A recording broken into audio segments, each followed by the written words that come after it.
Special بچوں کے لیے حکومت سندھ کا اسپیشل منصوبہ، مثالی اقدامات، کیا واقعی معذور بچوں کی تعلیم پر اربوں روپے خرچ ہو رہے ہیں؟ سب کچھ بالکل فری، معاوضہ بھی ملتا ہے۔ زبردست کالم نگار محمد عرفان صدیقی نے اپنے کالم میں معذور افراد کو بااختیار بنانے کے لیے حکومت سندھ کے مثالی اقدامات کی تعریفوں کے پل باندھے ہیں۔ انہوں نے اپنے ایک دوست کے معذور بچے کا تذکرہ بھی کیا ہے جو کراچی کے علاقے گلستان جوہر کے اسپیشل اسکول میں زیر تعلیم ہے۔ وہ حکومت سندھ کے زیر اہتمام ہے۔ کالم نگار نے اپنے دوست کا حوالہ دیتے ہوئے بتایا کہ اس اسکول کی خاص بات یہ ہے کہ یہاں نہ خصوصی بچوں سے کوئی فیس وصول کی جاتی ہے، بلکہ گھر سے اسکول تک پک اینڈ ڈراپ بھی بالکل فری ہے۔ صرف اتنا ہی نہیں بلکہ اسکول میں بچے کو دوپہر کا کھانا بھی دیا جاتا ہے، جبکہ اس کے علاوہ بچے کو ہر مہینے 2000 روپے کا وظیفہ بھی ملتا ہے۔ محمد عرفان صدیقی نے حکومت سندھ کے اس اقدام پر حیرانی کا اظہار کرتے ہوئے لکھا ہے کہ مجھے یقین ہے، مگر کسی کو بھی یقین نہیں آ رہا ہوگا کہ کیا واقعی حکومت سندھ معذور بچوں کو تعلیم یافتہ اور بااختیار بنانے کے لیے اتنے وسائل خرچ کر رہی ہوگی۔ کالم نگار کے مطابق چند دنوں کے بعد ہی میری ملاقات سندھ حکومت کے محکمہ اسپیشل ایجوکیشن کے سیکرٹری طہا فاروقی سے ہوئی۔ ان کی زبانی ملنے والی معلومات سے یہ اندازہ ضرور ہو گیا کہ سندھ حکومت بعض محکموں میں اپنی بہترین کارکردگی عوام تک پہنچانے میں مکمل طور پر ناکام ہو چکی ہے، جس کے باعث آج تک عوام کی نظروں میں سندھ حکومت کا منفی امیج ختم نہیں ہو رہا۔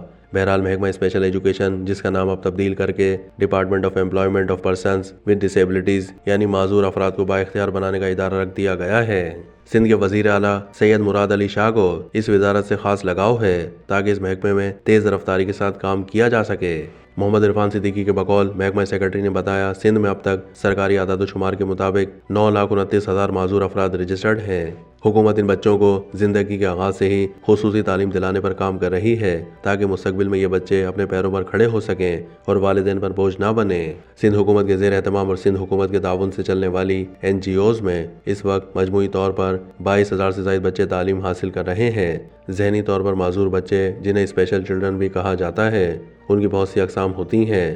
حکومت کی یہی کوشش ہے کہ جو بچے بہت زیادہ معذوری کے زمرے میں نہیں آتے، انہیں نارمل اسکولوں میں ہی تعلیم دلائی جا سکے۔ اس کے لیے حکومت انکلوسیو ایجوکیشن کے فروغ کے لیے کام کر رہی ہے۔ کالم نگار مزید لکھتے ہیں کہ ایک اور اسکیم کے ذریعے خصوصی افراد کو سندھ حکومت کے 66 اسکولوں میں اسٹیفٹا کے ذریعے خصوصی ویکیشنل تربیت فراہم کرنے کا منصوبہ بھی شروع کیا گیا ہے۔ صرف اتنا ہی نہیں بلکہ ان افراد کو تعلیم دینے کے لیے اساتذہ کی بھی خصوصی تربیت کا اہتمام کیا جا رہا ہے۔ اب تک 35 تربیتی کورسز کا اہتمام کیا جا چکا ہے، جہاں سینکڑوں اساتذہ عالمی معیار کی تربیت حاصل کر چکے ہیں۔ اسی طرح نابینا افراد کے لیے محکمے نے گلستان جوہر میں خصوصی پرنٹنگ پریس قائم کیا ہے، جہاں ان کے لیے کتابیں پرنٹ کی جاتی ہیں اور بغیر کسی قیمت پر طالب علموں کو فراہم کی جاتی ہیں۔ صرف اتنا ہی نہیں بلکہ ان طلباء و طالبات کے لیے محکمے کے زیر اہتمام اسکولوں میں جدید ترین آڈیو ویژول لائبریری قائم کی گئی ہے۔ اسپیشل بچوں کو اسکول تک لانے اور لے جانے کے لیے حال ہی میں 23 گاڑیاں خریدی گئی ہیں۔ اب بغیر کسی خرچے کے بچے سرکاری گاڑی پر اسکول آتے اور جاتے ہیں۔ محمد عرفان صدیقی نے سیکرٹری کا حوالہ دیتے ہوئے لکھا ہے کہ سندھ حکومت نے ملازمتوں میں معذور افراد کا 5% کوٹا مختص کیا ہے، جبکہ نجی اداروں سے بھی حکومت یہی چاہتی ہے کہ وہ بھی معذور افراد کے لیے 5% کوٹا مختص کریں۔ ان کا ادارہ سندھ بھر میں معذور افراد کو معذوری کا سرٹیفکیٹ بھی جاری کرتا ہے، جس سے یہ افراد حکومت کے سرکاری ملازمین کے 5% کوٹے میں شمولیت کے اہل ہو جاتے ہیں۔ کالم نگار کے بقول سیکرٹری کی بات کو آگے بڑھاتے ہوئے ادارے کے ڈائریکٹر قمر شاہد نے بتایا کہ اس وقت ان کے محکمے کی جانب سے معذور افراد کی فلاح و بہبود کے لیے 2.9 ارب روپے کے 62 سے زیادہ منصوبوں پر کام جاری ہے۔ بہرحال سندھ حکومت معذور افراد کی فلاح و بہبود اور ان کو بااختیار بنانے پر مثالی کام کر رہی ہے۔ امید ہے کہ پنجاب اور دیگر صوبے بھی اس شعبے میں سندھ حکومت کی تقلید کریں گے۔